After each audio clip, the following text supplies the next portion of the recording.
test. Are we good? Ano yung nakuha mo? Guys, signature.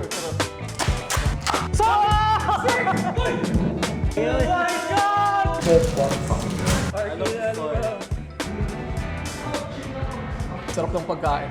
Totoo. Okay, meron pa tayong isa. Punta tayo sa card shop para kumain. Gusto ko yun. Anong ranking natin doon sa tatlong pagkain na nakain natin? Apat na kayo. Hindi, tatlo lang. Tatlo, lima na kain mo. Pero tatlo yung nakain natin na pareha. So yung smash burger, yung chicken, tapos yung hotdog.